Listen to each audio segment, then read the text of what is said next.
حدیث میں آتا ہے ایک آسیب زدہ بندہ حضرت عبداللہ ابن مسعود رضی اللہ تعالیٰ عنہ کے پاس لایا گیا. وہ عجیب عجیب حرکتیں کر رہا تھا. تو عبداللہ ابن مسعود رضی اللہ تعالیٰ عنہ نے قرآن کی چند آیات پڑھی اور اس کے کان کے اندر پھونک مار دی. بندہ بالکل ٹھیک ہو گیا. تو وہ نبی پاک صلی اللہ علیہ وسلم کے پاس گئے. یہ جا کے واقعہ بیان کیا کہ یا رسول اللہ، عبداللہ ابن مسعود رضی اللہ تعالیٰ عنہ نے کچھ پڑھ کے اس کے کان میں پھونکا تو یہ پاگلوں کی سی حرکتیں کر رہا تھا، تو یہ ٹھیک ہو گیا. تو نبی پاک صلی اللہ علیہ وسلم نے عبداللہ ابن مسعود رضی اللہ تعالیٰ عنہ کو بلایا اور پوچھا، عبداللہ تم نے کیا پڑھا؟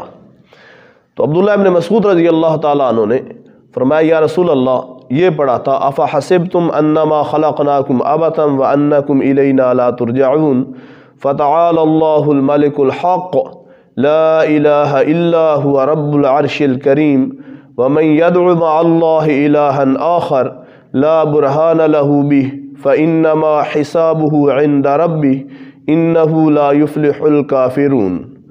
آپ صلی اللہ علیہ وسلم نے فرمایا، عبداللہ اگر کوئی ایمان والا بندہ پورے یقین کے ساتھ پہاڑ پہ بھی یہ پڑھے تو پہاڑ بھی اپنی جگہ چھوڑ دے.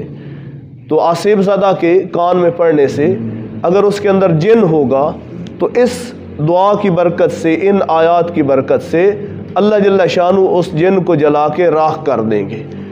تو حدیث سے ثابت ہے. تو اس سے بڑا تجربہ شدہ اور وظیفہ کیا ہوگا جس کی تصدیق خود نبی کریم صلی اللہ علیہ وسلم فرمائے. تو آج کل عاملین کا بڑا عروج ہے. لوگ وہاں عاملوں کے پاس جاتے ہیں، اپنا مال بھی لوٹاتے ہیں، اپنا ایمان بھی لوٹاتے ہیں.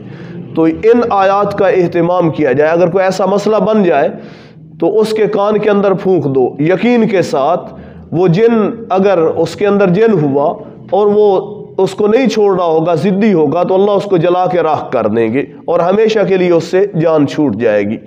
افحسبتم انما خلقناکم عبثا وانکم الینا لا ترجعون فتعال اللہ الملک الحق لا الہ الا هو رب العرش الکریم ومن يدع مع اللہ الہا آخر لا برہان له به فانما حسابه عند ربه انه لا يفلح الکافرون.